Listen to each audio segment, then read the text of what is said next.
Qu'est-ce qui peut expliquer, justifier toute cette mobilisation d'arguments contre un seul candidat? Non. Dans la dizaine, dans la trentaine d'hommes politiques? Non. Je défie le professeur Maurice Kamto de se présenter comme candidat du MRC. En même temps, c'était également pour ne pas laisser se dérouler un agenda qui semblait lui être tracé. Bonsoir. À quelques semaines de l'élection présidentielle, vous le savez, qui est convoquée pour le 12 octobre 2025, et depuis la convocation du corps électoral le 11 juillet dernier, les débats se cristallisent autour de plusieurs thématiques. Autour des enjeux de cette élection, évidemment, le rôle des partis politiques, la solidité des institutions, les controverses sur les déclarations de candidature, mais aussi la manière dont le droit est instrumentalisé, mobilisé dans le champ politique par divers acteurs. Surtout aussi les menaces qui pèsent sur la sécurité et la stabilité du pays. Notre invité de ce soir n'est pas un inconnu du monde politico-médiatique, universitaire de renom, analyste politique influent et avisé, vice-recteur de l'université de Yaoundé 1. Il est aussi connu pour ses prises de parole tranchées. Le professeur Mathias Eric Onangini nous accorde un entretien exclusif ce soir pour éclairer les enjeux actuels avec sa verve et son érudition coutumière. Bonsoir, prof. Bonsoir, monsieur Dipita Tongo. Bonsoir aux téléspectateurs. Merci de l'amitié renouvelée que vous nous faites. Précision, je suis vice-recteur à l'université Yaoundé 2 maintenant. Yaoundé 2, bon, vous étiez à Yaoundé 1. Oui, merci pour la correction. Cela dit, on va peut-être entrer avec un sujet légèrement décalé. Hein. J'ai reçu, je l'ai dit en off tout à l'heure, votre sœur Ina Koura il y a quelques semaines ici dans nos studios. Vous avez assisté à sa dernière dédicace? Non. Pourquoi? Je n'étais pas invité. Il lui fallut que vous soyez invité? Oui. Tout un protocole pour cela? Bien sûr, il y a des formes. Votre relation au beau fixe? J'aime pas trop rentrer dans ce genre de choses. Il y a des tensions que certains ont créées dans la famille parce qu'ils veulent discuter la position du patriarche que je suis. D'accord. Or, un patriarche ne discute pas avec ses enfants, il ne discute pas sa canne de commandement avec ses enfants. Donc vous essayez de... J'essaie de transcender, mais on ne me facilite pas la tâche, mais je ferai face à toutes les épreuves, avec toute la détermination nécessaire. Alors loin de là, et puis en rapprochement avec l'actualité, évidemment, nous avons rendu, et nous le faisons tout le temps, un grand hommage à votre papa, le professeur Joseph Oona, de regretter mémoire. À l'occasion de ces obsèques, il y a également eu une polémique autour des hommages qui auraient dû lui être rendus ou lui être faits par le professeur Maurice Kamto. Non, pas vraiment. Il y avait plusieurs possibilités dans le cadre des hommages. D'accord. Et des choix ont été faits. Le professeur Maurice Kamto aurait pu intervenir, mais finalement, d'autres personnes ont été préférées à cette personnalité. Qu'est-ce qui a orienté le choix des autres? Selon ce que nous avons appris, on pose le problème justement parce que vous êtes la source. Votre papa avait souhaité qu'effectivement, que le professeur ait un rôle, tout au moins dans l'hommage funeste. Non. Pas du tout. Non, pas du tout. Je ne pense pas qu'il ait exprimé une volonté de ce type. D'accord. Ce qui ne remet pas en cause l'appréciation qu'il pouvait faire de son collègue. Mais malgré les divergences idéologiques sur le plan notamment politique entre l'enseignant et son étudiant, qui par ailleurs avait quand même du respect en tant qu'intellectuel, est-ce que il y a une grande admiration entre les deux? Oui. Ok. Ça, c'est un fait. Ceux qui connaissent les relations le savent. Mais vous savez, les gens ont des perceptions réductrices. D'abord, il n'y a pas que la politique dans la vie. Il y a beaucoup de choses, même si la politique est quelque chose d'important. D'accord. On peut avoir des positions politiques divergentes et être de bons collègues, éventuellement même des amis ou autre chose, des partenaires d'affaires, tout ce qu'on veut. Alors, venons-en à l'actualité présidentielle, notamment concernant cette élection. le président de la République a définitivement déposé, ou du moins fait déposer, sa déclaration de candidature ce jour même à Yaoundé, avec d'autres... il y a déjà une dizaine de candidatures, pour être plus exact. Paul Biya qui repart à 92 ans. Comment trouvez-vous la suite éventuellement s'il passe? La suite, c'est que le peuple camerounais, dans cette hypothèse, lui aura donné un mandat qu'il devrait assumer, tout simplement. S'il a manifesté la volonté d'être candidat, c'est qu'il estime, et lui-même l'a dit, dès décembre 2024, qu'il a la détermination nécessaire pour assumer ses hautes fonctions. Comment appréciez-vous le tollé de ses adversaires politiques, de certains observateurs qui n'ont pas forcément eu la même appréhension que la lecture que vous faites? C'est ça le pluralisme. Dans un système institutionnel pluraliste, il y a nécessairement une pluralité de perception et d'appréciation des situations. Il y a un ensemble de forces qui soutiennent le président Paul Biya en tant que candidat. Il y a des forces sociales qui ont une orientation et une perception contraire. C'est tout simplement le pluralisme. Maintenant, ses adversaires, c'est surtout la peur. Combien de fois Paul Biya les a battus dans une élection présidentielle?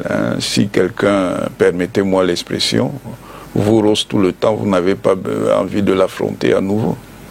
Alors, on n'empêche qu'une ou deux voix au sein de son parti, le RDPC, se sont quand même dites pas forcément en harmonie avec cette décision, notamment parce qu'il y a des instances, des instruments du parti qui, selon, par exemple, Léon Tréler Onana, auraient dû être activés pour décider de la candidature, malgré les textes qui prévoient que le candidat du parti ou le président du parti est candidat naturel. Non. L'article 27 alinéa 3 des statuts du RDPC règle le problème. Il y est écrit que c'est le président national du Rassemblement démocratique du peuple camerounais qui est le candidat à l'élection présidentielle. On n'a pas précisé dans cette disposition des statuts du RDPC qu'il y avait une procédure à suivre. On a juste énoncé que le président du parti était le candidat statutaire du parti à l'élection présidentielle. D'accord. Alors il se dit néanmoins que le bureau politique devrait se réunir. Oui, après il y a des accommodements, il y a des aménagements pour conduire une campagne importante face à une adversité qui est assez bruyante. Donc il est tout à fait normal que les instances supérieures du Rassemblement démocratique du peuple camerounais se réunissent pour un peu définir la voie à suivre. Vous avez dit adversité bruyante, coriace aussi? Coriace, je n'en suis pas si sûr. On verra. Une élection n'est jamais jouée d'avance. Supposons que le président passe et que fatalement, pas fatalement, mais je veux dire que pour une raison ou pour une autre, on se retrouve dans une vacance du pouvoir. Avez-vous le sentiment que nos institutions, telles qu'elles fonctionnent aujourd'hui, sont suffisamment solides pour parer à toute éventualité de déstabilisation, de troubles, la solidité des institutions peut s'évaluer de différentes manières. Il y a les formes institutionnelles et normatives qui sont consacrées par la loi fondamentale, la Constitution, puis il y a l'épreuve de la réalité. Bon, pour les formes, les institutions sont là. Maintenant, l'épreuve de la réalité, ça va dépendre d'une conjoncture précise qui permettrait de savoir si les institutions sont aussi solides que nous pensons. Quels peuvent en être les risques? Je veux dire, quelles sont les limites? Quel est le point rouge à ne pas franchir?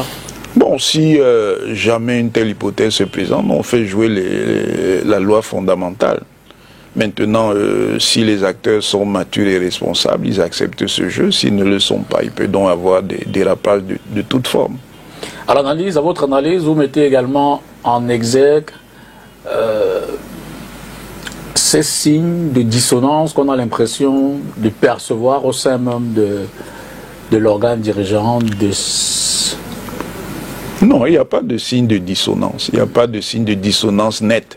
D'accord. La personne que vous avez évoquée, permettez l'expression quantité négligeable dans l'organisation du RDPC, même s'il faut respecter les éléments de base du parti que sont les militants.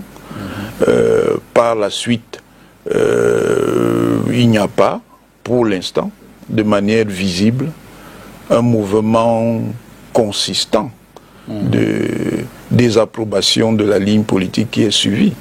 Bon, peut-être que les gens n'ont pas le courage, mais si vous n'avez pas le courage, vous restez donc tranquille.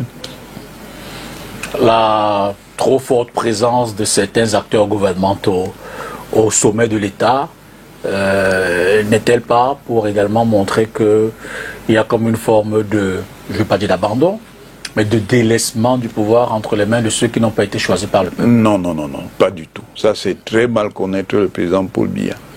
Et c'est précisément ceux qui se plaignent de sa longue gouvernance. S'ils en sont encore à de telles perceptions, ça veut dire qu'ils pourraient éventuellement rester encore plus longtemps. Donc pour vous, les très hautes instructions sont d'inspiration présidentielle? Mais bien entendu, il faut bien connaître le système gouvernant. C'est clair que elles viennent de la plus haute autorité, la très haute autorité. Vous imaginez un secrétaire général de la présidence de la République se lever et décider d'écrire lui-même des instructions comme ça, sans avoir eu l'orientation du président. Sait-on jamais peut-être le contexte s'y prête? Non, non, non, ça c'est des purs fantasmes. Vous savez, il y a beaucoup de fantasmes autour du président Paul Biya. Combien de fois ne l'a-t-on pas tué au point de nous faire croire qu'il ressuscite à chaque moment? Alors, est-ce que le Cameroun, dans l'état actuel de son fonctionnement, peut organiser une élection crédible, transparente, qui, même si elle ne met pas d'accord tous les acteurs, pour au moins avoir la perception de l'expression réelle des électeurs?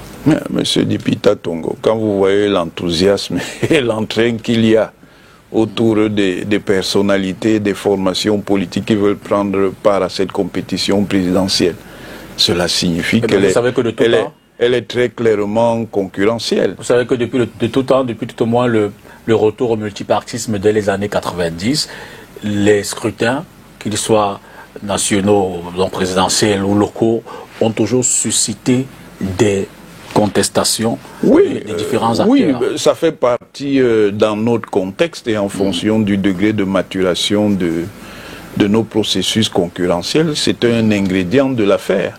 Mais pour autant, les gens prennent bien part à ces différentes élections. Et si on prend par exemple les élections législatives ou les élections municipales, ce n'est pas toujours le parti dominant qui gagne. Donc on ne peut pas négliger l'élément concurrentiel qui est dans ces processus. Sinon vous laisseriez croire, et ceux qui le pensent laisseraient croire que ceux qui vont à ces élections sont des kamikazes.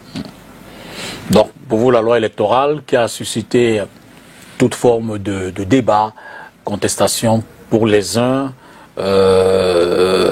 affirmation de sérénité, d'équitabilité pour les autres, cet aspect-là, c'est un échange et en même temps c'est un rapport de force. Il s'agit simplement pour les différents acteurs de savoir jouer. S'ils ne savent pas jouer, c'est pas de ma faute. Et beaucoup d'acteurs ont demandé les réformes.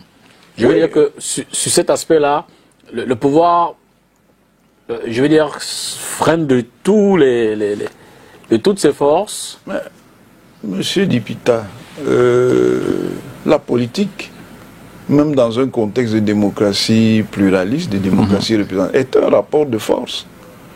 Il y a toujours des divergences, par exemple sur les lois électorales. Dans d'autres pays, qu'on pense à tort ou à raison être plus avancés dans ces processus, il y a souvent des querelles. Est-ce qu'il faut faire un système majoritaire? Est-ce qu'il faut faire un système proportionnel?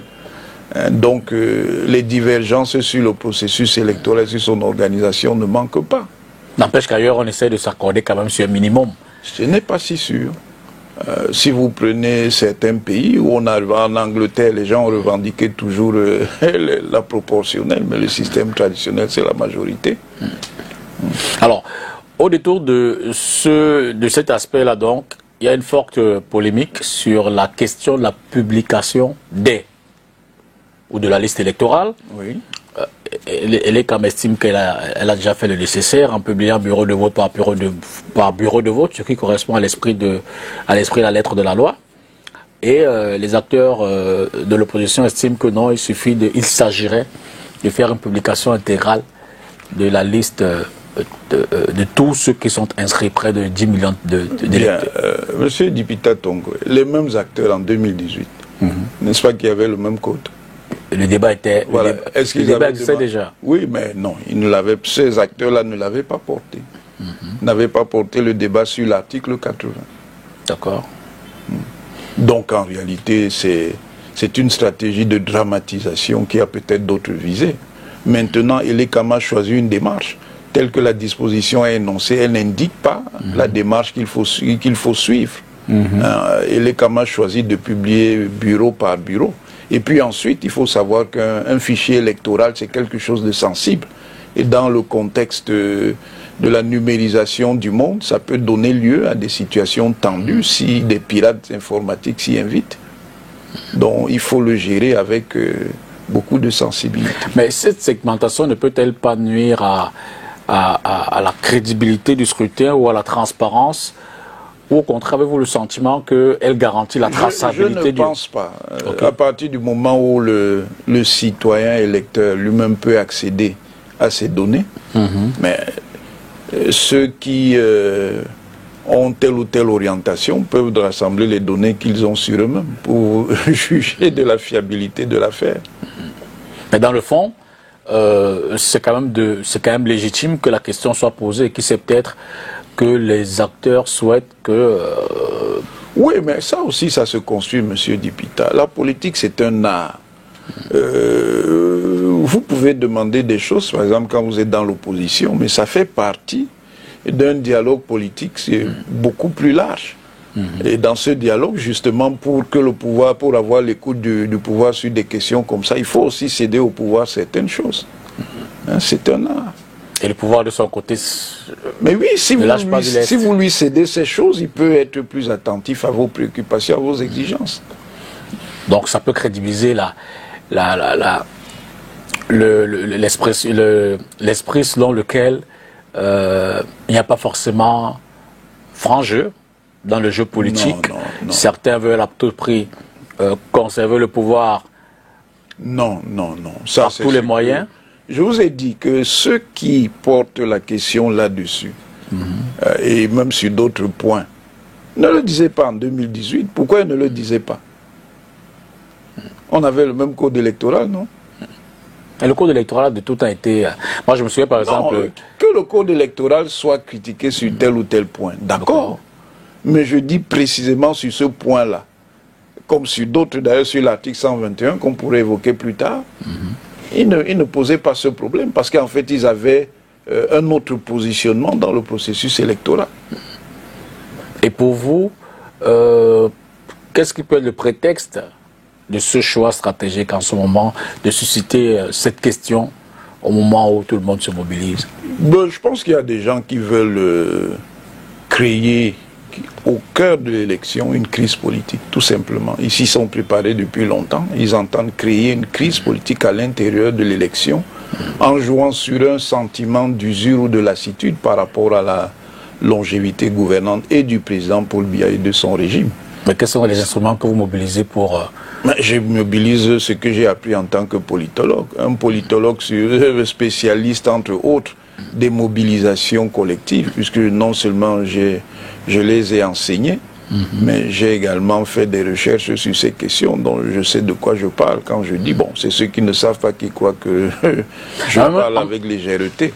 Je vous dis et je vous répète qu'il y a des gens qui veulent créer au cœur du processus électoral une crise politique. Oui, ça peut exister. Et ils construisent de manière préalable un contexte de suspicion pour que si l'élection ne tourne pas en leur faveur, ils disent, vous voyez, on vous avait dit, donc il faut se soulever. Oui, mais ça peut exister. Et d'ailleurs, ils ont eu ce positionnement de manière claire dans certaines démonstrations qu'ils ont pu faire ici au Cameroun ou ailleurs. Comme lesquelles? Mais comme celle que le professeur Kanto, lorsqu'il est allé à la place de la République à Paris, ses propos étaient sans équivoque. Et vous avez conclu que? J'ai conclu que c'est ce dont je vous parle qu'il s'agit, c'est-à-dire que ces acteurs-là se préparent, au cas où l'élection n'irait pas dans leur sens, à créer une crise au cœur du processus électoral. Mais en même temps, n'y a-t-il pas une contradiction entre dire que effectivement le système électoral ne met pas d'accord tous les acteurs, y compris les CAM, et de dire que ceux qui... Encore que bon, allez-y. Et de dire que ceux qui argumentent autour des failles du système ont pour seul objectif la déstabilisation du pays. Est-ce qu'il n'y a pas un fossé facilement franchi? Non. D'abord, tout le monde n'est pas positionné de la même manière. Il y a des gens qui se plaignent de ce qu'ils considèrent comme les imperfections du système, mais qui n'en déduisent pas des implications en termes de violence, mais il y en a d'autres qui le font. On ne peut pas les positionner de la même manière, M. Dipita. D'accord. Alors, cela dit, si sur cette base, on va aux élections évidemment, il y a toute une procédure à suivre pour dépôt de candidature, promulgation de déclaration, publication des listes, bref, jusqu'au contentieux électoral. Tout au long de ce processus, on l'a dit, les acteurs ne sont pas toujours d'accord. Est-ce que vous avez la sérénité de ce que, au terme du processus, la sérénité peut rester permanente? Monsieur Dipita, s'il y a des gens, comme je vous ai dit, qui dès le départ jettent la suspicion sur le processus, il est évident qu'une fois qu'ils seront impliqués dans le processus, ils continueront à vouloir en ruiner la crédibilité. Et si ce processus ne tourne pas à leur avantage, ils peuvent même aller vers des dynamiques qui sont des dynamiques de mise en crise violente. Est-ce que ce n'est pas... C'est l'évidence même. Est-ce que ce n'est pas aussi une analyse facile que d'un camp? Je veux dire qu'il y a vraiment un sentiment de montrer ses muscles. C'est moi le boss, c'est moi l'organisateur. Je prends acte de ce que vous dites. Non. Un camp n'organise pas. Il y a des institutions régulatrices. Bon, maintenant, les institutions régulatrices se situent dans un paysage qui a une histoire. N'oublions jamais, et d'ailleurs c'est ce qu'une grande partie de l'opposition oublie dans sa manière de construire sa stratégie, que le système de démocratie pluraliste du Cameroun est né d'un système monopoliste. Et que l'organisation qui contrôlait le pouvoir dans ce système monopoliste n'a pas perdu le pouvoir. Et ça dessine une configuration politique dont il faut tenir compte. Quand on est un politicien sérieux, on voit les choses de manière froide et c'est en fonction de cela qu'on construit ses stratégies et ses tactiques. Alors, pour vous, le processus qui est lancé, rien ne peut l'interrompre, rien ne peut le perturber. Le processus sera mené maintenant. S'il y a des agents perturbateurs, ils feront face aux rigueurs de la loi. Sans autre forme de procès. Tout à fait. Alors, parlons donc des déclarations de candidature là. À la première analyse, il y a une dizaine de candidatures, vous en savez certainement plus que moi là-dessus. Quelle lecture faites-vous de tout ce mouvement-là? On en est à 10. Oui. Lorsqu'on recevait... Il y en aurait évidemment plus. Lorsqu'on recevait des acteurs sur nos plateaux, oui. On peut, au total, si mes comptes sont bons, évaluer à une quarantaine, 37 environ quarantaine. Oui. Pour vous, qu'est-ce qui peut susciter cet engouement? Oui, mais c'est que au sein de notre communauté politique, au sein de notre République, il y a beaucoup de citoyens qui ont une fascination pour l'institution présidentielle. D'accord. Je ne dirais pas que ce sont des assoiffés de pouvoir, mais ils sont fascinés par cette institution. Et souvent, je dis que s'il était possible pour l'ensemble des Camerounais de se présenter à l'élection présidentielle, ils le feraient. Mais est-ce qu'en même temps, les 43 ans d'exercice du pouvoir ne sont pas également l'une des raisons qui pousse tout ce monde à se dire, même si tout est bien, même si tout est parfait, il est quand même bien qu'on essaie de voir autre chose dans la gouvernance du pays. Ça c'est le produit du rapport de force électorale. Il y a beaucoup de pays dans lesquels l'alternance a été obtenue 50 ans, 80 ans, 90 ans après la mise en place des institutions de démocratie pluraliste. Le jeu pluraliste ne produit pas nécessairement un équilibre qui conduit à des alternances. Ça dépend des situations, ça dépend des forces en présence, ça dépend de leur combinaison. Quand on regarde ces déclarations, ces intentions à l'époque, désormais des déclarations de candidature, on y voit tous les profils. Du Camerounais le plus ordinaires à celui, bref, au-delà de l'ordinaire. Est-ce que pour vous, ça ne donne pas l'impression d'une société, je veux dire, qui a véritablement soif d'autre chose? Non, je pense que soif d'autre chose peut-être, mais il ne suffit pas d'avoir soif d'autre chose. C'est le souverain électeur qui définit la configuration qu'il y aura. S'il y aura, si le président sortant se représente, comme c'est le cas, s'il y aura reconduction ou s'il y aura alternance. Pour vous, avez-vous le sentiment que la loi est trop permissive? Oui, oui. Parce que justement, l'un des paradoxes de la démocratie pluraliste pour ce type de compétition, c'est qu'elle a plus de valeur quand les mécanismes sont très restrictifs. C'est-à-dire que c'est quand il y a des conditions, peut-être pas monopolistiques, mais oligopolistiques, c'est-à-dire un nombre limité d'acteurs, que le jeu peut devenir intéressant. Mais s'il y a trop d'acteurs, évidemment, on voit qu'il y a beaucoup de candidatures symboliques, pour ne pas dire certaines qui sont même carrément fantaisistes. C'est un élément de fragilisation de la démocratie? Oui, ça peut l'être, ça peut l'être. Mais maintenant aussi, ne nous y trompons pas. L'électeur sait aussi filtrer. La société elle-même s'est filtrée parmi les différentes candidatures. Alors, parmi ces candidatures, il y a évidemment celle du professeur Maurice Kamto, oui, dont le dépôt de la déclaration est imminente. Oui. On a pu voir que, d'abord avant ça, il y a eu tout un débat sur les voies et moyens oui, de cette candidature, les procédures, le schéma à suivre. Et hier, on découvre que finalement, ce sera le Manidem qui portera la candidature du président du MRC.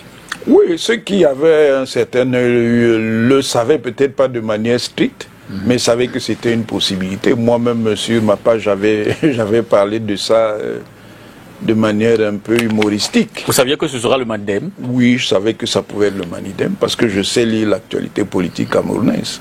D'accord. Oui, je sais lire à partir du moment où l'initiative lancée par M. Abel Elimbi Lobé s'est mise en place, qu'il y a entraîné M. Sambaka et M.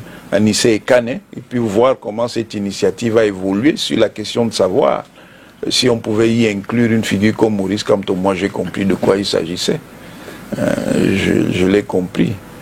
Maintenant, le choix, bon, il est libre de faire les choix qu'il veut, même si ça pose aussi des problèmes de consistance et de crédibilité. C'est la même opposition qui a dénoncé ce qu'elle considère à tort ou à raison comme un jeu politique essentiellement marqué par l'opportunisme, le clientélisme dont elle accuse le pouvoir. Mais là, c'est un attelage, c'est le mariage parfait de la carpe et du lapin. Le Manidem, c'est une formation politique d'orientation souverainiste et néo-marxiste, anti-impérialiste. Qu'est-ce qu'elle a à voir avec un parti qui s'affiche comme un parti de centre-gauche, mais dont le comportement réel est un parti d'extrême droite, si ce n'est des relations purement transactionnelles? Qu'est-ce que vous y voyez? C'est ce que j'y vois. Mais pourtant, Anissé Ekane, il y a quelques mois, moi j'ai entendu Anissé Ekane parler du professeur Maurice Kamto. C'était pas en des termes très très amicaux. Non, mais en même temps, quand on connaît le rôle que le Manidem a joué au début des années 90, notamment lors de l'élection de 92, qui était au cœur de la dynamique oui, mais les choses étaient différentes. Est-ce que ce n'est pas une lecture facile que de dire que c'est une action mercantile? Ce n'est pas une lecture facile. L'un des problèmes que nous avons dans notre système, c'est ce problème d'ancrage idéologique et programmatique et d'orientation de proposition. Tant que la politique se fait au gré d'équations clientélistes, affairistes, pouvoiristes, ça va être très difficile pour ceux qui veulent l'alternance. Pour vous, il n'y a aucune autre raison, même pas... Non, je crois que c'est essentiellement la transaction. Il n'y a aucune cohérence possible entre un parti anti-impérialiste, néo-marxiste, dont la ligne est assez sympathique avec les orientations, par exemple, d'un régime comme les régimes de l'AES, et puis une formation politique qui, en réalité, est une formation qui se dit de centre-gauche, mais en fait qui est sur le plan économique, par exemple, très néolibéral, et puis sur le plan concret, est une formation réactionnaire. Mais justement, la décharge d'Anissé Ekane, il le disait ce matin, chez nos confrères de Radio Balafon, et puis on a discuté longtemps avec lui également.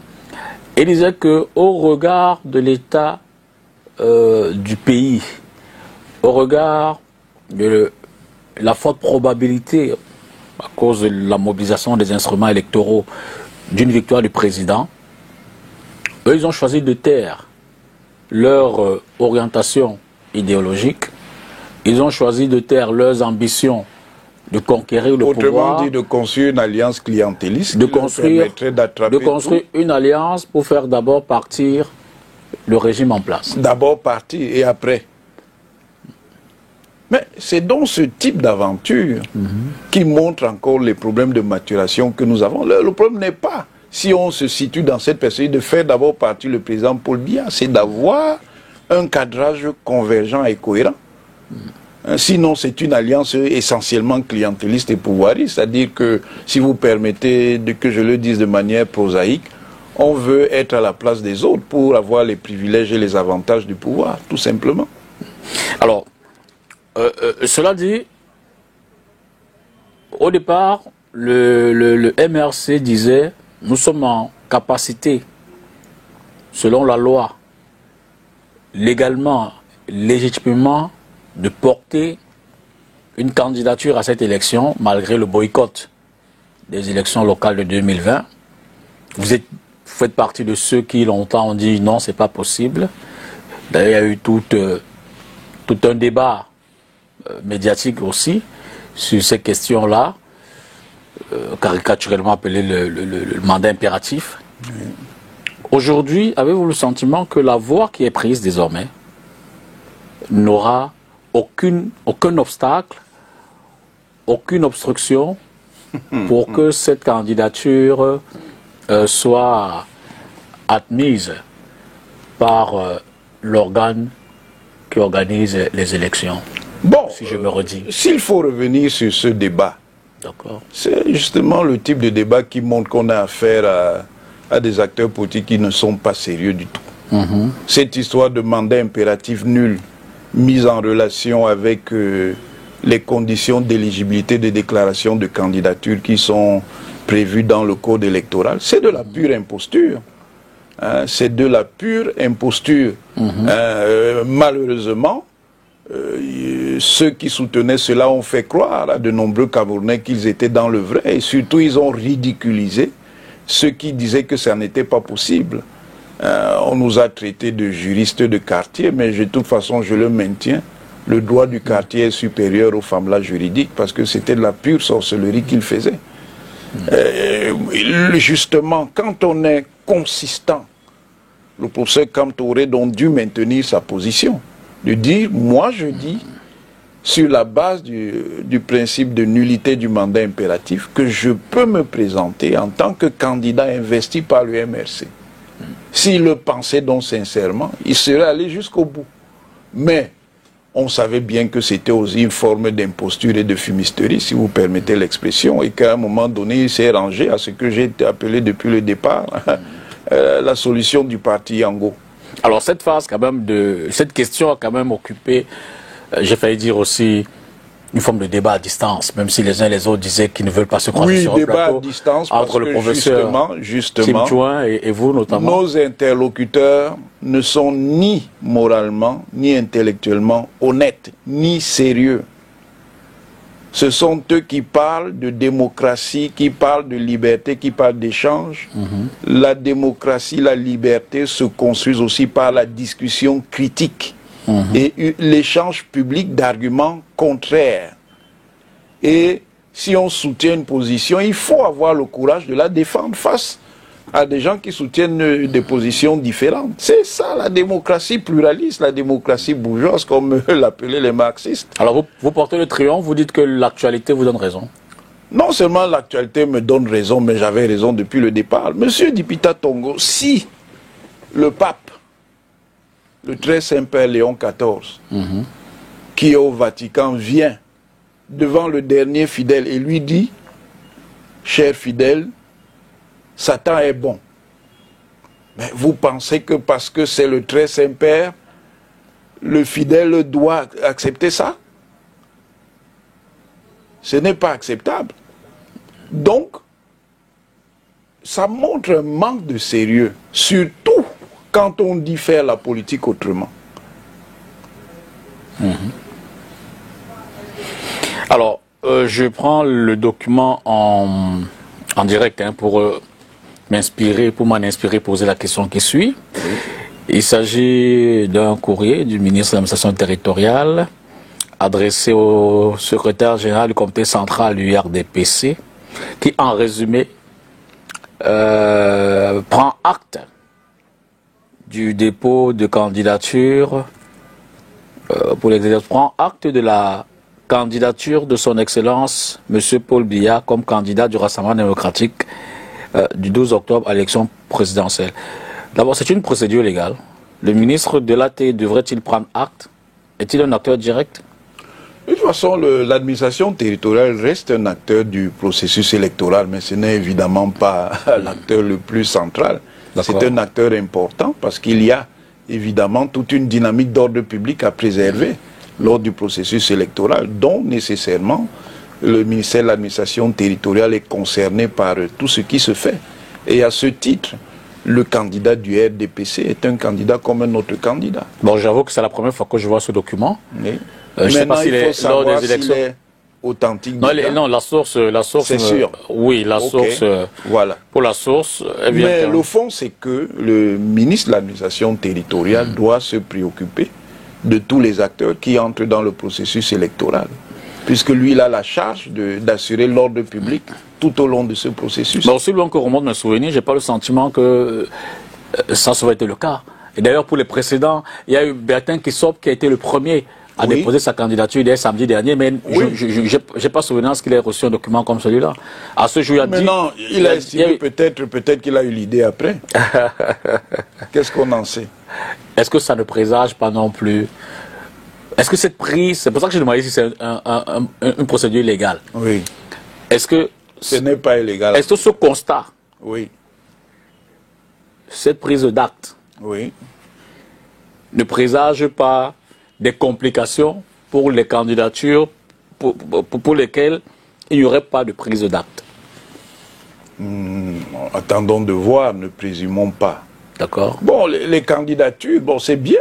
Je voyais les partisans et sympathisants du MRC jubiler beaucoup. Non, attendons le processus. En d'autres termes, le match n'est pas encore fini. En d'autres termes, est-ce que si le ministre de l'AT ne prend pas acte du dépôt de candidature d'un déclaré, si je peux le dire ainsi, oui, cela sous-entend-il que cette candidature n'est pas acceptable? Laquelle? Quelle candidature? Pour laquelle il n'aurait pas pris... La candidature du président Paul Biya ne souffre de rien du tout au plan légal. Et je l'ai dit depuis le départ, depuis que certains lobbies tentaient de faire pression sur sa personne pour qu'il ne soit pas candidat. Il n'y a aucune règle en droit camerounais, en droit public camerounais, en droit constitutionnel camerounais qui empêche le président Paul Biya d'être candidat. Le reste est une affaire de convenance personnelle. C'est lui qui décide s'il veut être candidat ou pas. Maintenant, des citoyens peuvent ne pas apprécier sa politique. Ils sont libres de soutenir d'autres candidats. Alors, si le ministre de l'administration territoriale ne prend pas acte, je prends un exemple de la candidature, par exemple, de Maître Akeremouna. Oui. Cette candidature, cette déclaration de candidature non, ça ne pose strictement aucun problème. C'est pas un acte strictement légal ou réglementaire. Même s'il ne le fait pas, ça ne change rien. De toute façon, le caractère valide des candidatures n'est pas apprécié par le ministre de l'administration territoriale, mais par l'organe qui est compétent en la matière. Il y a deux organes. Il y a d'abord Elections Cameroun, puis éventuellement, en cas de contentieux, en cas de réclamation, de contestation, il y a le Conseil constitutionnel. N'est-ce pas également donc l'expression d'un parti pris? Pourquoi lui pas les autres? Le ministre de l'administration territoriale n'est pas arbitre du match. Pourquoi lui? Si c'était par exemple Elections Cameroun qui le faisait, ça poserait vraiment... Il n'est peut-être pas arbitre, mais un acteur. Il est acteur du processus. D'accord. Mais il n'est pas arbitre du match. Est-ce qu'en tant qu'acteur de premier rang, ça ne donne pas l'impression d'un parti pris? Vous pouvez toujours le considérer comme ça, mais pour moi, ça n'a pas un impact significatif sur la manière dont les choses sont faites.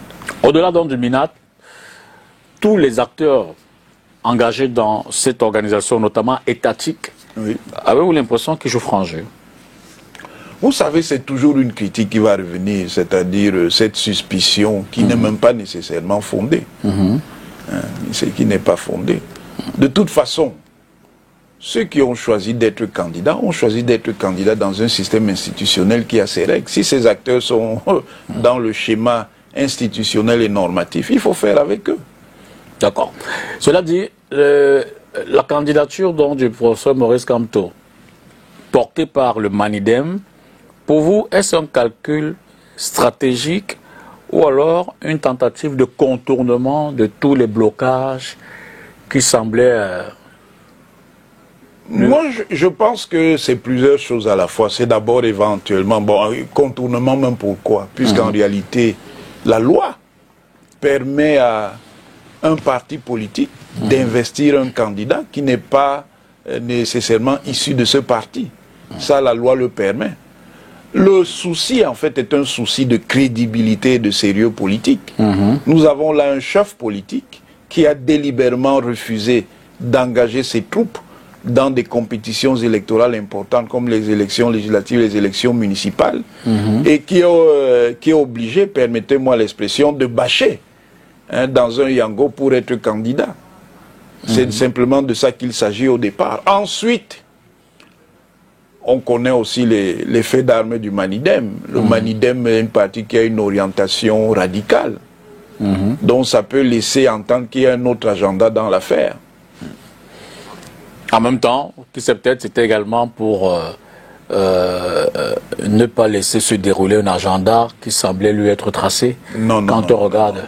Non, monsieur Dipita. Personne n'a obligé le MRC et son président à ne pas se présenter à des élections qui sont importantes dans la structuration du cycle politique. Personne n'a interdit au MRC en 2020 de faire acte de candidature. Cette formation et son chef ont choisi de ne pas présenter des candidats et pire, ont dénigré les partis politiques qui s'y sont présentés pour maintenant venir se raccrocher aux partis qui, eux, sont allés à la compétition. Il y a un problème clair de crédibilité politique. Alors, cette alliance redessine-t-elle le paysage politique camerounais? Je ne pense pas. Je ne pense pas qu'elle aura cette force, mais attendons de voir, peut-être que je me trompe. D'accord. C'est cousu de fil blanc. On sent qu'il y a trop de transactions là-dedans, trop de petits calculs. Ça ne repose pas sur des choses fondamentales et bien structurées. Un autre élément qui revient, c'est l'obligation, la nécessité de la démission du professeur Maurice Kamto de son parti, le MRC. Je ne m'exprimerai pas là-dessus. Et pourquoi? Parce que j'ai choisi de ne pas m'exprimer là-dessus. Je me contente de rire. D'accord. Peut-être pas sur la question singulièrement. Mais que dit la loi? Je veux dire, un militant... Même sous cette forme, je n'y répondrai pas. Je me contenterai encore une fois de rire, monsieur Dipita. C'est le prochain piège. Je n'en sais rien. Wait and see.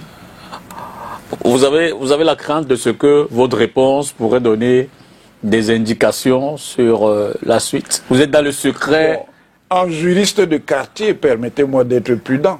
De ne pas parler. De ne pas parler. Ah, je vous aurais demandé pourquoi avez-vous accepté notre invitation si ce n'était que la seule question que j'avais à vous poser. Oui, mais si vous m'aviez dit ça, je vous aurais dit que je ne répondrais pas. Je dis seulement wait and see. Alors, définitivement, cette candidature posée dans cette forme, vous l'avez dit, clôt le débat sur le mandat impératif. Mais avec un peu de recul, vous direz que ceux qui ont choisi de partir de leur identité politique précédente pour venir au MRC, notamment les élus, vous direz que ce sont les grands perdants aujourd'hui? Je ne sais pas si ce sont les grands perdants, mais ça montre qu'ils sont des instruments de calcul qui les dépassent. c'est la marque, je l'ai dit d'ailleurs dans le débat avec les collègues qui n'ont pas eu le courage d'assumer leur position dans un débat public. Je les ai vus me dénigrer de loin, mais Mathias Eriko Onangini, il est très facile à dénigrer de loin, mais il faut venir, il faut être là. Vous regrettez qu'ils ne viennent pas? Il fallait qu'ils viennent. Mais comment vous le vivez de façon... toute cette tiraille autour de vous, dans vos arguments? Non, je vous ai dit que c'était de la pure imposture. C'était de la pure imposture. C'est pour ça qu'ils ne pouvaient pas tenir la position. Et je l'ai dit encore il y a 3 jours, que je défie, en quelque sorte, je le dis d'une autre manière, que je défiais le professeur Maurice Kamto de se présenter comme candidat du MRC. D'accord. Vous avez vu qu'il n'a pas eu le courage, alors qu'il prétendait le contraire. Et ça, c'est un manque de sérieux. Fondamentalement, c'était plus facile de rester tranquille, de préparer son dispositif tactique et stratégique, et puis de venir avec le Manidem au lieu de faire des choses qui ne sont pas sérieuses du tout, même si pour les fanatiques de son parti, ils appellent ça la stratégie. Alors, tactiquement, le choix de passer par le Manidem, pour vous, est-ce une voie sans heurts, sans obstacle? Cette candidature... Qui vivra verra. Mais vous connaissez la loi. Je dis donc qui vivra verra, parce que je vois des gens très enthousiastes qui pensent que ça va... ça peut encore nous réserver des surprises. Qu'en pensez-vous? Je pense que ça peut encore réserver des surprises. Il y a encore des obstacles? Oui, il y a encore des obstacles. Légaux? Il y a encore des obstacles. Quels sont-ils? J'ai dit que je ne vous le dirai pas. Non, parce que j'ai choisi en tant que juriste de ce n'est pas la même question, non? Plus parler. C'est la même question, monsieur Nipita. Vous voulez? Je pratique les médias depuis une 50aine d'années. Ma première interview, c'était en 79. J'avais 10 ans. Vous voulez que les acteurs de la campagne de Maurice Kamto vous prennent comme consultant pour leur montrer les pièges à esquiver? Dans ce cas-là, je n'accepterai même pas d'être consultant. Ah, vous voulez qu'ils se cassent la gueule? S'ils peuvent se casser la gueule, ça ne me dérangerait pas. S'ils passent, tant mieux pour eux. Oh là là. Bon, cela dit, pour vous, cette démarche traduit-elle une faiblesse du système électoral dans son ensemble? Je veux dire que cette façon, selon vous, de contourner une première procédure, de se retrouver dans une deuxième... Il n'y a aucune faiblesse du système. Au contraire, c'est un système qui a été rationalisé en 2012 pour essayer justement de renforcer sa crédibilité. L'exigence de représentativité qu'il y a dans les articles 120 et suivants, c'était justement pour faire que puissent être candidats des personnalités représentatives pour que n'importe qui ne se présente pas à l'élection présidentielle. L'élection présidentielle, ce n'est pas un jeu.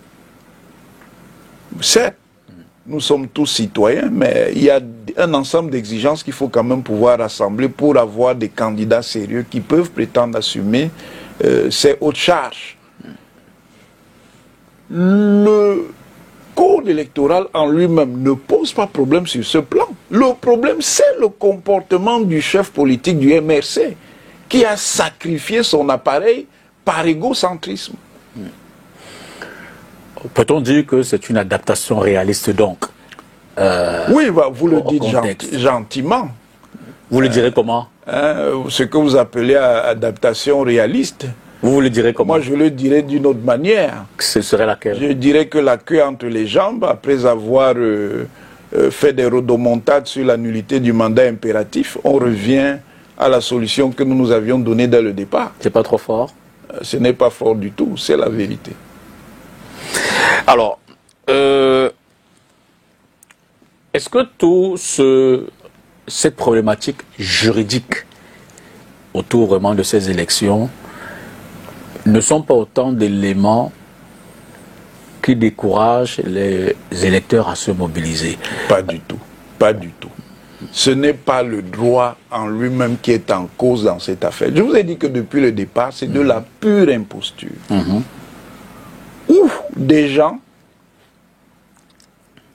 mobilisant de manière particulièrement abusive leur identité d'universitaire ont conduit des intérêts strictement politiques. Ils peuvent le faire, mais au moins qu'ils soient capables de mettre en cohérence ces intérêts politiques avec le contenu du droit. Or, là, ce n'était même pas le cas.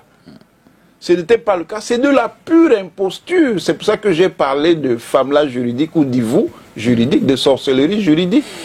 Alors, l'autre question qui peut... Donc, c'est de l'instrumentalisation au sens polémique du terme, du droit. Mais pour des finalités qui finalement ne relèvent même pas de l'ordre de l'efficacité, puisqu'ils ont dû battre en retraite. L'autre question qui peut inspirer cette analyse, c'est de se demander qu'est-ce qui peut justifier autant de mobilisation d'arguments. Aujourd'hui, on l'a dit, il y a une dizaine de candidats déjà déclarés qui ont déposé tout au moins leur déclaration de candidature. Qu'est-ce qui peut expliquer, justifier toute cette mobilisation d'arguments contre un seul candidat dans la dizaine, dans la trentaine d'hommes politiques? Non. Il ne faut pas créer un faux héroïsme. Parce que ça fait partie justement de leur démarche politique. Ils sont dans le messianisme, à commencer par le professeur Maurice Kamto lui-même, qui se prend... Vous comptez un peu le nombre d'épithètes que vous... vous dites... Je suis libre de dire ma pensée, non, monsieur Dipita Tongo. Vous voulez m'empêcher de dire ce que je pense? Vous êtes là pour parler. Je le dis, mais ce que je dis est vrai. Et je ne le dis pas comme ça, c'est quelqu'un que j'observe. Donc vous disiez que ce n'est pas... Je dis, c'est lui-même qui a créé ce problème. Le MRC serait parti aux législatives, aux municipales. Personne ne doute que cette formation politique aurait eu des représentants. Alors, et il n'y aurait eu aucun problème. Pourquoi ce problème ne s'est pas posé en 2018? Parce que le MRC avait des représentants. Ils avaient des conseillers municipaux et ils avaient un député, Soplaza, à paix à son âme. C'est pour ça que ce problème ne s'est pas posé. C'est le président du MRC qui a créé ce problème. Et on ne peut pas accuser les autres de dire qu'on s'acharne contre un candidat. Alors il a créé ce problème et tout le monde, les médias, les intellectuels, tout le monde... C'est lui qui crée le problème. Ensuite, pour se sortir du problème, il se lance dans des campagnes d'intoxication, de désinformation, de manipulation. Ses sympathisants et partisans disent que c'est lui qui indique la météo du politique du pays. Vous alliez là-dessus? Ils peuvent fantasmer. La vraie météo du pays sur le plan politique est indiquée par les résultats de représentation aux différentes épreuves électorales. C'est pour ça que c'est du pur délire d'entendre des gens dire qu'un parti politique dans un système compétitif est le plus grand parti d'opposition alors qu'il n'a aucun représentant.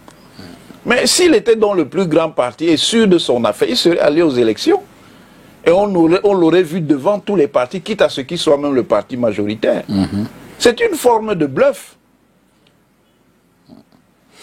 Alors, bon, cette question elle me brûle. Vous dites que vous ne voulez vraiment pas parler de cette forme de candidature. Je dirais simplement, de manière imagée, que le syndrome Toko Ekambi les guette. C'est quoi le syndrome Toko Ekambi? Le syndrome Toko Ekambi, c'est un but dans les arrêts de jeu. Ok. Au Cameroun, Algérie. Bien sûr, Blida. Bon, j'essaye d'intégrer un peu pour décrypter votre image. Un but dans les arrêts de jeu. Là, le délai de déclaration, c'est le 21. Oui. Ensuite, on va au 11 août pour la publication des résultats. Oui. Pour vous, quelle étape correspond aux arrêts de jeu? Nous allons voir. Le 11 août. Nous verrons. Il y aura le... Vous voyez, vous prévoyez un contentieux préélectoral là? Oui, mais le contentieux a été prévu à toutes les étapes du processus. Donc il y aura des candidatures qu'on va... Il est évident qu'il y aura des candidatures qu'on va rejeter. Les dossiers, il y a des candidatures qui semblent apparemment véritablement fantaisistes. Je ne dis pas que celle du professeur Kamtolé, puisque de toute façon, elle n'est même pas encore disponible, même si elle est annoncée pour demain. Alors, certaines candidatures vont être rejetées. Probablement. Celle de Maurice Kamto. S'il y en a trop. Celle de Maurice Kamto sera-t-elle retenue? Je ne suis pas Elekam. Alors, pour continuer, il y a quand même eu cette prorogation des élections locales par le président de la République en 2026. C'est prévu par le code électoral. C'est clair. Oui. Mais et l'autre est prévu par la Constitution. Aussi clair. Après l'article 15 alinéa 3, il y a l'article 15 alinéa 4. Donc vous dites que c'est ce jeu des règles du jeu pour mieux assommer son adversaire. Vous savez, justement, moi j'ai travaillé sur la question des liens entre droit et politique. Oui, il y a toujours une forme d'usage du droit. Mais l'usage du droit n'est pas nécessairement un usage abusif. L'usage abusif, c'est quand la finalité politique ne répond manifestement pas au contenu du droit. Ça veut dire que vous prenez l'article 15 alinéa 3 de la Constitution, vous venez le connecter avec l'article 121, alors ça n'a rien à voir. C'est ça l'usage abusif du droit. Par contre, l'usage du droit peut être fait. Le fait, par exemple, d'aller choisir la solution du parti Yango, c'est un usage du droit. Et c'est un usage qui est en lien avec le contenu de ce droit. Ça veut dire que les dispositions du code électoral permettent effectivement qu'un candidat soit investi par un parti politique dont il n'est pas membre. Le président de la République a-t-il fait usage du droit dans ce contexte? Il a fait un usage du droit, mais un usage en toute conformité. D'abord par rapport au statut de son parti. Qui disent bien, on l'a dit tout à l'heure, article 27 alinéa 3, le président national du RDPC est le candidat du RDPC à l'élection présidentielle. C'est dans les dispositions statutaires. N'a-t-il pas pris avantage du fait de sa position dominante? Chef de l'État, candidat, face à ses adversaires, il regarde ce que le droit pourrait lui permettre de faire, et de par sa position, il ajuste, il prend des décisions pour mettre mal à l'aise ses adversaires politiques. Vous pouvez interpréter ça comme ça, mais dans un sens qui m'apparaît polémique. De toute façon, monsieur Nipita Tongo, ce que le sulfureux juriste Carl Schmitt disait, ce n'est pas parce qu'il était sulfureux que ce qu'il disait n'était pas vrai. Il y a la prime politique de l'occupation du pouvoir. Donc l'occupant du pouvoir a une prime politique associée au fait qu'il est au pouvoir. Donc le président, mais ça ne suffit pas. Le président profite de son poste pour envoyer des coups en dessous de la ceinture. Je dis dans tous les systèmes politiques, il y a une prime politique d'occupation du pouvoir, mais maintenant ça ne suffit pas. Si vous vous contentez de ça, vous ne faites pas le travail politique qui est nécessaire, vous vous prêtez à des déconvenues. Est-ce que ce n'est pas non plus un coup en dessous de la ceinture? Non, pas du tout. Est-ce que ce n'est pas un anti-jeu? Quel est l'anti-jeu dans quoi? Est-ce que ce n'est pas un anti-jeu politique? Dans quoi? L'anti-jeu, c'est quoi? Est-ce que ça ne résume pas... Monsieur Dipita, l'anti-jeu, là, c'est quoi? Justement, mais profiter de sa position. Non! Prendre des décrets. Je dis la prendre des décrets qui mettraient mal à l'aise ses adversaires. Est-ce que ce n'est pas dans les textes? Tout comme... Est-ce que ce n'est pas dans les textes? Est-ce que ces textes ont été utilisés à mauvais escient? Tout comme le fait que beaucoup d'acteurs politiques ne réussissent pas à organiser des réunions, des manifestations, comment je vais dire ça, activités politiques, du fait que c'est peut-être... Monsieur Dipita, certes, il y a des choses à améliorer sur ce terrain, mais pourriez-vous dire que les formations d'opposition n'ont pas souvent obtenu la possibilité d'organiser des activités en termes de réunions et de manifestations, au sens absolu du terme? Alors, de ce point de vue, est-ce que les candidats, face à l'administration dans sa globalité, face au candidat président, doivent être sereins, dormir sur leurs deux oreillers et se dire que le mécanisme électoral tel qu'il est conçu, tel qu'il est, va permettre que l'expression des près de 10 millions de Camerounais qui se sont inscrits sera celle qui sera dite par le président du Conseil constitutionnel au soir de la publication des résultats. J'ose croire pour eux. Sinon, ce serait irrationnel qu'ils prennent part au jeu électoral. On peut aussi aller au jeu électoral en se disant que... Qu'on va forcer et créer le désordre, c'est ça? Non, pas forcément. Que la mobilisation des Camerounais permettra d'affaiblir. Mais qu'ils comptent donc, qu'ils essaient donc d'obtenir la mobilisation des Camerounais en leur faveur. Alors, maintenant, quand on regarde les acteurs, de l'ECAM jusqu'au Conseil constitutionnel, jusqu'à, comment on appelle ça, au contentieux post-électoral, l'un des reproches qu'on fait au système, c'est d'avoir mis ces anciens militants, je suis un peu gentil, parce qu'en réalité, ceux de l'opposition estiment qu'ils sont toujours militants, dans les organes décisifs du processus électoral. C'est quoi être militant? Appartenir à un parti politique, avoir sa carte, contribuer à... Mais une fois qu'ils sont dans ces institutions, est-il établi qu'ils continuent à contribuer, à avoir la carte, à faire de la politique active? Prenons même le cas où ils aient véritablement... Ce sont des conditions formelles. D'accord. Ce sont des conditions formelles. Et puis en plus, certainement que d'un point de vue sociologique, il y a beaucoup de personnalités qui sont ici, soit du RDPC, soit de l'administration, tout ce que vous voulez. Mais il y a aussi des gens qui appartiennent à des milieux d'opposition, peut-être moins nombreux, mais ils y sont aussi. Ce sont les règles qui sont posées. Alors, ces règles-là sont les règles du jeu. Anciens militants devenus membres de ces instances-là, est-ce qu'on peut totalement, et puis regarder les antécédents, hein, je veux dire. Lesquels? 92, l'opposition qui allait au contentieux, ça n'a pas abouti. 97, 2004, 2011, et certainement l'un des plus parlants, 2018, avec le célèbre irrecevable. Est-ce qu'on peut se dire que, même si les résultats des urnes, exprimés par la majorité des électeurs, donnent un candidat de l'opposition gagnant, les acteurs qui devront, nous sommes dans l'hypothèse, qui devraient donc rendre public ce résultat-là, joueraient le franc jeu. Ils sont là pour appliquer les règles telles qu'elles sont énoncées, de manière conforme. Maintenant, si les acteurs, ceux qui prennent pas la compétition, considèrent que ce n'est pas le cas, moi je repose la question, qu'est-ce qu'ils sont donc allés faire aux élections? À l'élection en question. Ils auraient dû croiser les bras en se disant ce régime est trop fort. Mais s'ils estiment qu'ils contrôlent toutes les manettes. Tout le discours que vous relayez, c'est un discours de défaitisme. C'est-à-dire qui annonce déjà la défaite de l'opposition.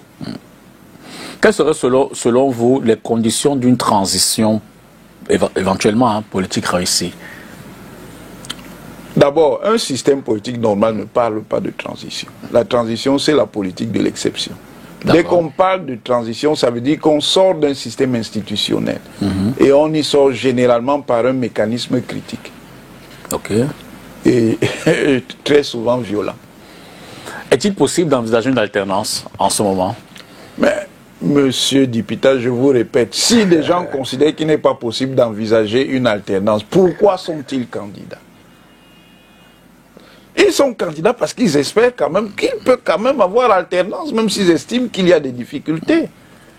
Y a-t-il risque de trop... D'ailleurs, c'est ce qu'ils proclament partout. Hein. Ils disent, vous allez voir le 12 octobre. Rendez-vous donc le 12 octobre. Y a-t-il risque de trouble en cas de... Au soir du scrutin, quelle que soit la façon dont... Oui, mais avec la politique de suspicion que vous évoquez, il y a des risques de désordre. Mais ceux qui feront le désordre feront face aux rigueurs de la loi. Quelle stratégie pour vous, hein? C'est vrai que vous ne voulez pas offrir vos services à l'opposition. Quelle stratégie réaliste l'opposition peut-elle avoir aujourd'hui si elle veut véritablement remporter cette élection, stratégiquement? Je crois qu'ils ont suffisamment de cerveau pour leur dire comment ils doivent le faire. Vous ne voulez pas leur prêter votre expertise? Je ne leur prêterai plus mon expertise. Ah, vous le faisiez avant? Je pouvais le faire, mais pas dans le cadre d'une inscription partisane. Même là, maintenant, je ne la leur prêterai plus. Parce qu'il y a un problème de respect. Maintenant, mon expertise est bloquée. Je ne la prête plus. Qu'est-ce qui bloque votre expertise? Mais le choix de la bloquer. Vous vous situez véritablement dans le débat intellectuel ou, comme certains le pensent, vous êtes véritablement revanchard vis-à-vis de l'individu Maurice Kamto? Qu'est-ce que vous appelez... Est-ce que le débat intellectuel est détaché de la réalité? Je ne sais pas. Il est dans la réalité. Il est revanchard. Bon, si je suis revanchard, je serai revanchard parce qu'il m'a fait quoi? Donc, en fait, je veux si je suis donc revanchard, c'est qu'il m'aurait fait quelque chose. Je veux situer si vos arguments sont rationnels. Bien sûr qu'ils sont rationnels. Si vous puisez dans la science... Est-ce que le fait de puiser dans la science empêche de dire ce qu'on ressent? Ça, c'est des épistémologies qui, pour moi, sont discutables. Pour moi, le neutralisme absolu n'existe pas. N'empêche que dans l'opinion, le rôle de nos intellectuels... Les intellectuels peuvent avoir tous les positionnements qu'ils veulent. Ils peuvent même avoir un positionnement d'engagement. Ce n'est pas interdit. Dans un sens comme dans un autre. Ils sont libres. Mais justement, je veux dire, voir ces débats. Oui. Des intellectuels de haut volt. Oui. Comme vous. Ah, c'est vous qui le dites. Non, je veux dire vous dans l'ensemble. C'est vous qui dites. Bon, ah oui, si vous parlez. Beaucoup sont passés par le CAMEX, beaucoup sont agrégés, ont eu tous leurs diplômes en Europe. D'abord, l'intellectuel n'est pas que l'intellectuel universitaire. On peut être je pense que j'ai circonscrit aux universitaires. Hein. Oui, mais les universitaires même ont le choix d'avoir des positionnements différents. Non, je parle juste vraiment... Suivant leur sensibilité, leurs orientations, ils peuvent se positionner de manière différente. Alors, justement, mais tous ces débats contradictoires dans l'espace public... Oui. D'abord que, de mon point de vue, même les universitaires ne débattent pas beaucoup. Hein. Ah bon? Ils sont surtout le débat public. Et ils sont dans la tour d'ivoire de l'université, mais même à l'université, même ils ne débattent pas. Il y a même un recul par rapport au Cameroun des années 80, où il y avait quand même des grands débats d'idées qui n'existent pas. Que ce soit des débats qui concernent la société en général ou des questions qui sont beaucoup plus universitaires, académiques. Parce que je voulais demander, est-ce que ce débat donc qui paraît comme fébrile... Lequel? Mais le débat public, du moins ceux qui se mettent sur la place publique, oui. Vous, les professeurs Tim Chouin, les professeurs Bocagné, je vous ai dit qu'ils refusent le débat. Ils refusent. L'intellectuel qui est sérieux, quand il diverge avec son collègue, il a une procédure loyale qui lui dit « je ne suis pas d'accord ». Et il sollicite un débat. Et quoi que l'on pense, la meilleure forme de débat, c'est le débat public direct. C'est l'échange direct. Parce que dans l'échange direct, on n'a pas trop de temps pour aller dans ces documents. Et donc là, c'est la consistance déjà établie qui fait la différence. Et voilà pourquoi beaucoup redoutent le débat direct. Parce qu'ils n'ont pas le temps d'aller regarder les documents. Non. Est-ce que cette proximité qui rime même sur la confusion entre intellectuels universitaires et acteurs politiques, oui, n'est justement pas pour aussi... non, encore que même dans ce registre-là, pour moi l'université et les universitaires ne pèsent même pas de manière décisive, sinon ça se verrait dans le débat, en termes d'opposition argumentée entre des orientations, des programmes, des mesures, des conceptions du monde. Est-ce que c'est ce que vous voyez? Ce dont on parle, c'est des équations clientélistes, des équations pouvoiristes, des équations affairistes même. Mais on ne parle pas d'opposition de vision, on ne parle même pas de recherche, malgré les différences qu'on peut avoir, d'un consensus sur un certain nombre de choses. Ah, en fait, vous faites le constat de ce que nos intellectuels ne contribuent pas au développement. Ce n'est même pas seulement les intellectuels au sens strict. Ce sont même surtout les appareils politiques. Donc, ils sont nombreux. Je veux dire qu'à travers le monde, on se vend de ce que la matière grise camerounaise, elle s'épanouit, elle est remarquable partout où elle passe. Oui. Mais quand on regarde le pays, on a le sentiment que toutes ces intelligences mises ensemble ne contribuent pas forcément... Est-ce qu'elles se mettent même d'abord ensemble? C'est déjà de ça qu'il s'agit. Depuis qu'on parle, vous parlez tout à l'heure, qu'est-ce de ce que l'opposition peut faire, aurait pu faire, bon, peut faire, il est déjà trop tard, monsieur Dipita. Il est trop tard. Il est trop tard. Comment ça?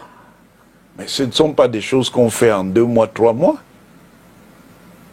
Ils avaient 7 ans pour se préparer.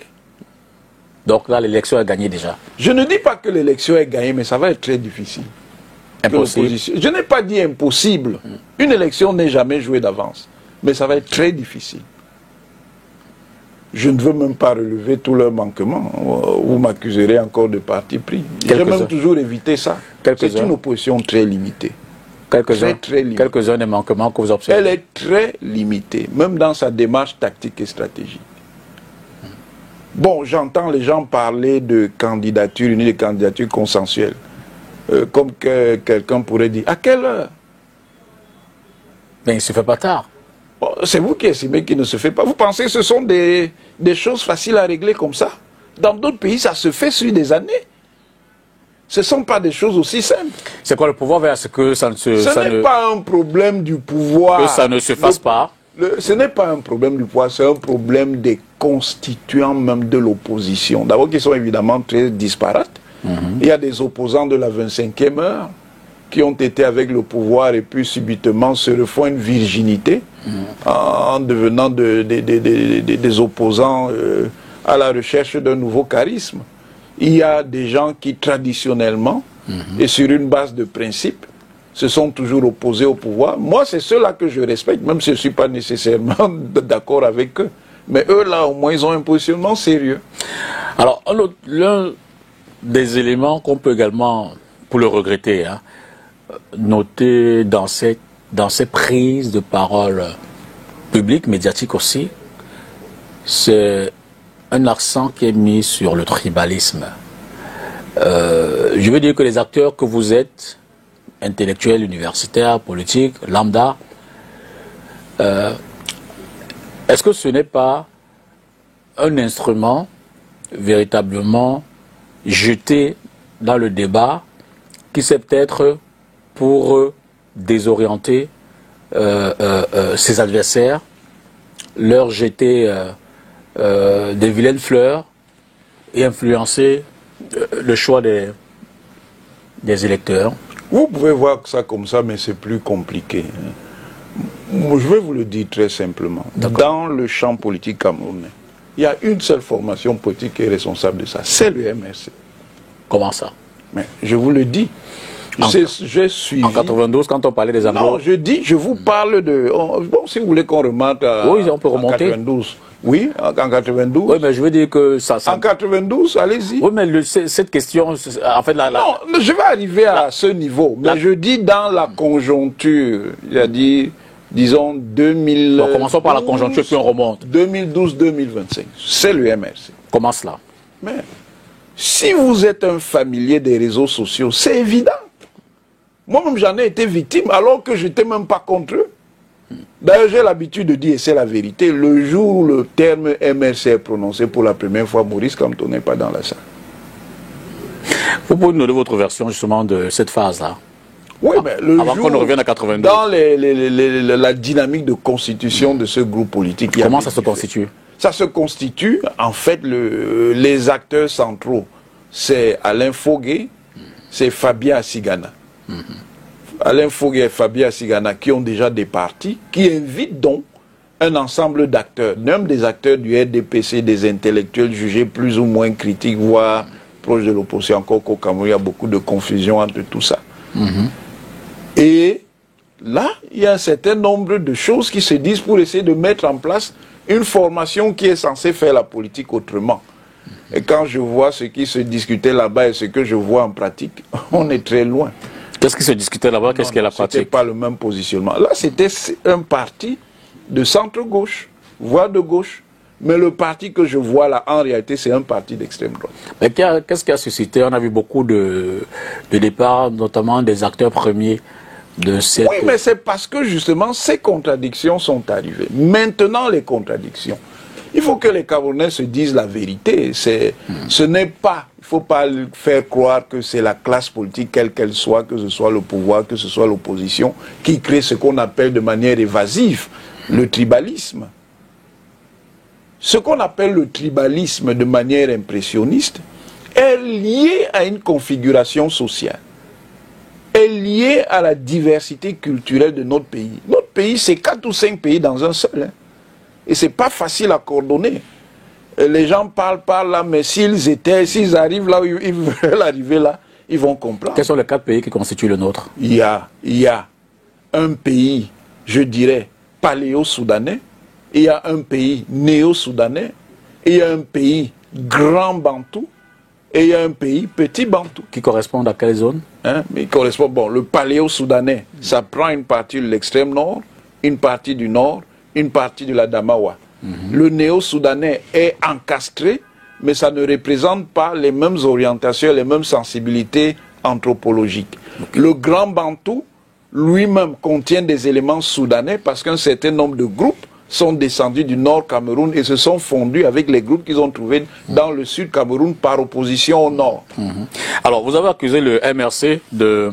Enfin, vous dites que c'est le MRC qui est responsable. Je le dis et je le répète. Et c'est pas la première fois que je le dis. Et je sais de quoi je parle parce que moi-même, j'en ai été victime. Laissez-moi poursuivre la question. Oui, allez-y. Vous dites qu'entre 2013 et aujourd'hui, c'est le MRC. Oui. Alors, avant tout ce sentiment d'instrumentalisation politique, quelle était la raison?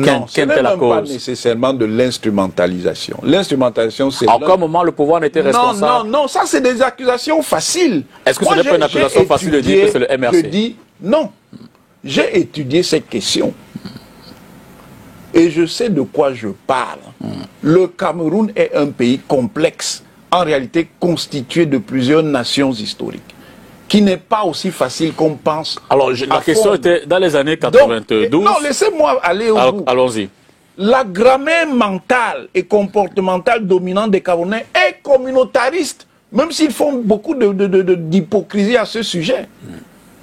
Et intégrer ça avec une philosophie qui nous vient d'ailleurs, parce que le processus philosophique qui constitue l'État chez nous n'est pas issu d'interaction interne. Il est le produit d'une imposition externe. Et ce n'est pas facile à régler tout ça. Voilà pourquoi, naïvement, entre guillemets, quand nous avons accédé à l'indépendance les années 60, on a cru que c'était par la thématique de l'unité nationale qu'on allait le faire. Et comme on voyait bien qu'il y avait une grande hétérogénéité, il a fallu utiliser une certaine coercition.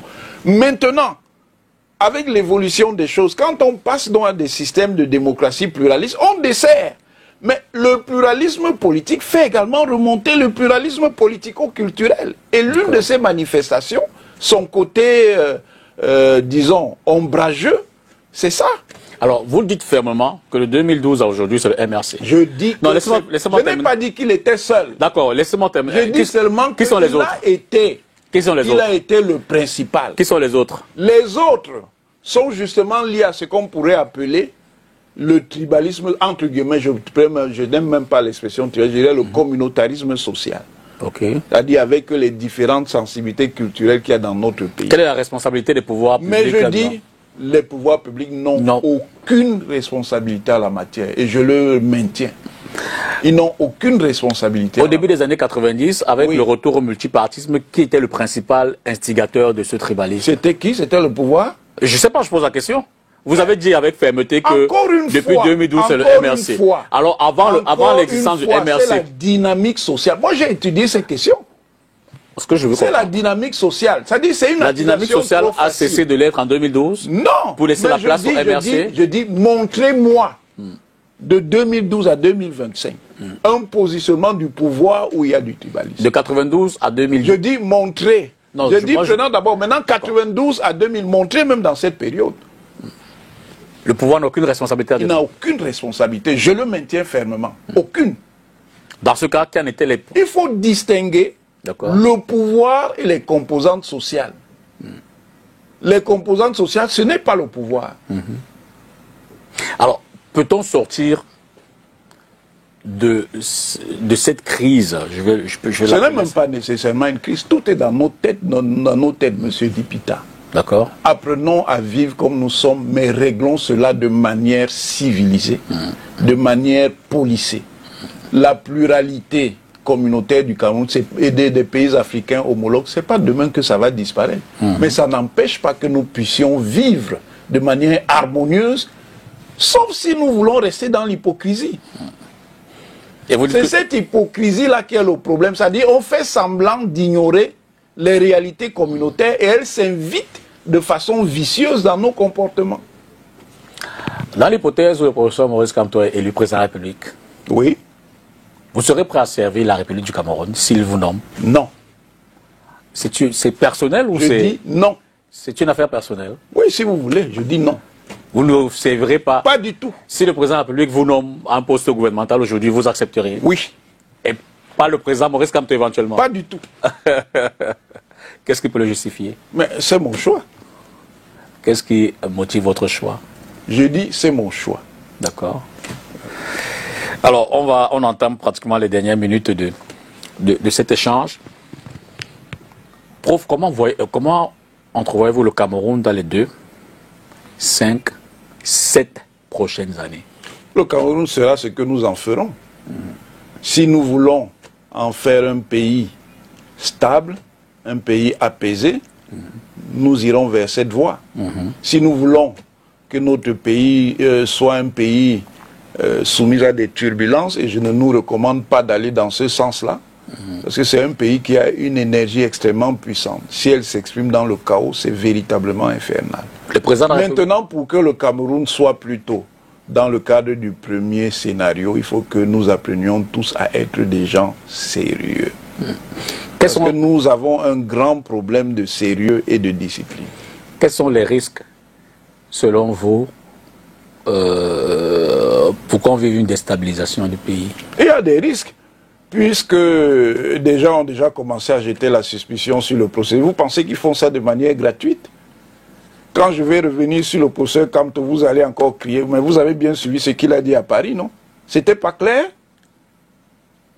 Il a précisé sa pensée. Oui, mais il a précisé sa pensée dans quel sens? Je veux dire que c'était pas un appel. Et vous, quand vous parlez, revenons sur la thématique du tribalisme, de la tribalisation. Vous trouvez normal, Monsieur Dipita, qu'un parti politique se lève et mette à l'index des médias, parce que ces médias, selon lui, ne sont pas favorables à sa ligne politique, décrète que ce sont des médias tribalistes, et vous trouvez que ça c'est un comportement sain, parmi lequel votre propre média? C'est pas personnel. Non, c'est pas un problème de personnel, mais je précise le détail puisque je suis face à vous. Ah, bien sûr. Voilà, ce n'est pas sain du tout. Pour vous, le fédéralisme communautaire serait-elle donc la meilleure offre pour sortir de... Non, les institutions, le fédéralisme, ce n'est pas le dogmatisme. Le fédéralisme de... aussi, le communautarisme... Les institutions... Le fédéralisme communautaire de Cabral Libye, oui. Le fédéralisme voulu, oui, par Joshua aussi, bon, le président Biya est dans l'unité décentralisée. Oui. Pour vous, quelle serait la meilleure approche? Les institutions, ce n'est pas le dogmatisme. Les institutions, c'est la sagesse, c'est la prudence et c'est le consensus. D'accord. Et c'est la façon de les conduire. Si on les conduit avec sérieux, vertu et inclusion, que ce soit un État unitaire même centralisé, que ce soit un État unitaire décentralisé, que ce soit un État de fédéralisme territorial ou un État de fédéralisme communautaire, ça va marcher. Ça dépend simplement de notre sérieux et surtout que nous ne soyons pas hypocrites. Moi, je vois, il y a des gens, par exemple, qui disent qu'ils sont contre le fédéralisme communautaire, comme vous dites de Cabral, encore que je vous dis que moi, je parlais déjà ça 5 ans avant que Cabral même découvre l'idée. Parce que c'est un débat ordinaire en sciences politiques. C'est pas parce que j'étais particulièrement génial. Qui disent qu'ils sont contre. Mais dans leur comportement, c'est des comportements de fédéralisme communautaire négatif. C'est-à-dire non assumés. Et c'est le type de choses que nous avons dans notre pays, c'est-à-dire l'hypocrisie collective. Alors, regardons-nous en face, assumons positivement ce que nous sommes pour que la partie négative, nous puissions la contrôler. Vous êtes tribaliste? Non, pas du tout. Je ne peux même pas l'être. Pourquoi? Mais parce que je suis essentiellement composé. Est-ce que c'est une raison? Oui, est-ce que c'est une raison qui empêcherait? Oui. Est-ce que votre attendez, laissez. Multiculturalité. Je dis, chez moi, j'ai des origines Ewondo, des origines Bassa, des origines Bakoko, des origines Onvan, des origines Maka. Ça vous empêcherait et des origines même qui arrivent même peut-être jusqu'aux portes de Douala. Ça vous empêcherait de ne pas aimer? Ça m'empêche. De ne pas aimer un Bamileke? Moi, j'ai pas de problème avec les Bamileke. Aucun problème. Vous ne trouverez pas, je dis bien, vous ne trouverez pas une déclaration où j'attaque une communauté, quelle qu'elle soit. Ce n'est pas mon style. Mais, parce que je dénonce tel ou tel comportement, on me fait la stratégie du miroir. Ah, comme il a dit ça, c'est que la stratégie, c'est qu'il est tribaliste. Moi, je ne marche pas au chantage. C'est pas ça qui va me faire peur. Le vote est secret. Oui. Je le sais. Oui. Mais je ne peux pas m'empêcher de vous poser la question. Je sais que vous ne répondrez pas. Vous allez voter pour Maurice Kamto? Qui, moi? Attendez de voir quand je serai dans l'urne. Je vous pose la question à vous. Je dis d'attendre de voir. Le vote est secret, non? Ah oui. Vous allez voter pour lui? Le vote est secret. Bon, c'est vrai, c'est secret. Cela dit, en dehors du président Biya, de tous les candidats ou ceux qui prétendent à la présidence de la République, en dehors du président, oui. Pour vous, quel serait le plus apte, le plus aguerri, le plus structuré, la meilleure offre pour conduire les affaires du pays? Il faudrait qu'on ait la liste définitive des candidats. Non, je veux dire en l'état, pour ce qu'on connaît, oui, pour ce qu'on connaît, ils sont une dizaine, hein, pour ce qu'on connaît. Moi, paradoxalement, je dis paradoxalement, dans l'opposition, les personnalités qui font un effort de construire une politique sérieuse, ce sont ce qu'on appelle, je ne suis pas dans le jeunisme, moi, ce sont les jeunes. Ce sont les jeunes. Je ne suis pas toujours d'accord avec ce qu'ils disent, mais Joshua au moins font l'effort. Cabral Libé. Joshua me semble en recul sur son potentiel. Je pense qu'il avait un grand potentiel, mais à mon avis, il n'est pas en train de le mettre véritablement en valeur. Il est trop timoré pour ce qu'à mon avis il aurait pu faire. C'est peut-être un moteur diesel qui prendra attendons de voir l'envol avec l'arrivée. Cabral, on peut lui reprocher un certain nombre de choses, mais il fait des efforts. Et il prend de l'expérience. Mais je pense que ce n'est pas encore suffisant. Matomba, c'est à peu près la même logique. Moi, je pense que ce sont les jeunes qui me paraissent les plus sérieux. Et la plus grande déception, c'est qui, vous savez, c'est Maurice Kamto. Et pourquoi ce serait... Parce que vraiment... Pour vous, qu'est-ce qu'il a raté? Non, il a raté. Pour vous, qu'est-ce qu'il a raté? Je préfère ne même pas en parler. Non, en un mot. Je préfère ne pas en parler. Il a tout raté. Comment cela? Il a tout raté par rapport à la statue intellectuel, grand avocat. Il a tout raté. Il a grandement contribué à la reprise de Bakassi. Je dis qu'il a tout raté. Sur le plan, je veux dire qu'il a contribué aux plus hautes instances.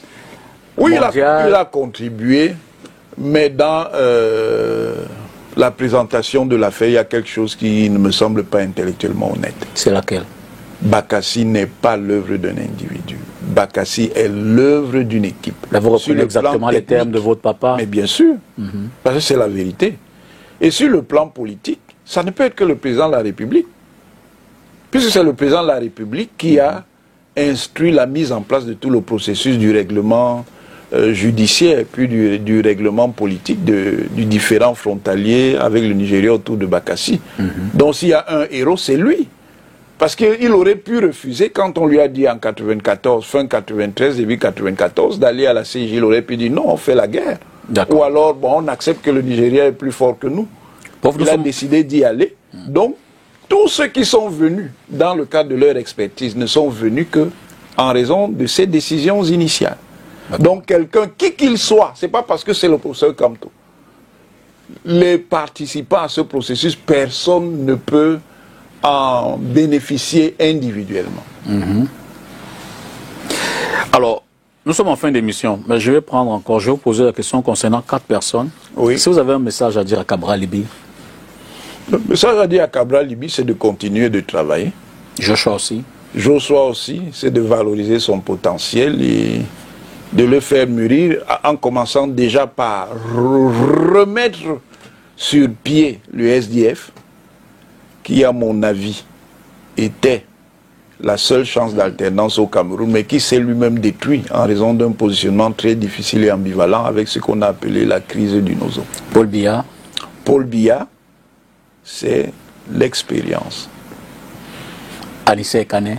Anissé Ekane, c'est la détermination. Moi, j'ai beaucoup de respect pour Anissé Ekane, même si je ne suis pas toujours d'accord avec lui, mais on peut se retrouver sur certains points. Ses choix politiques sont ses choix politiques, mais le dernier me semble particulièrement contestable par rapport à la logique qu'Anissé Ekane lui-même a assumée. Le souverainisme, l'anti-impérialisme, l'orientation populaire de son combat ne me semble pas correspondre avec l'alliance qu'il met en place. Maurice Kamto? Maurice Kamto, je suis déçu.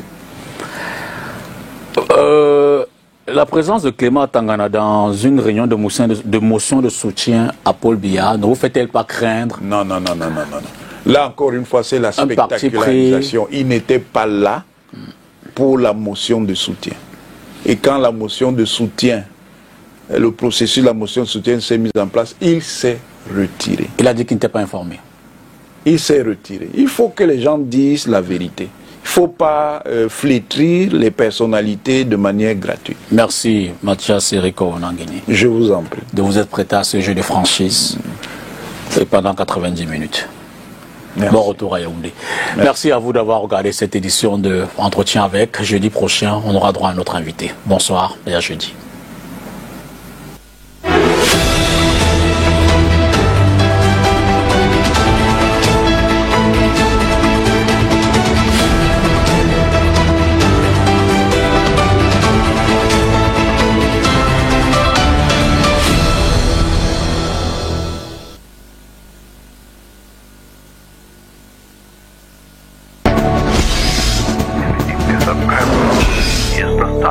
STV, votre télé.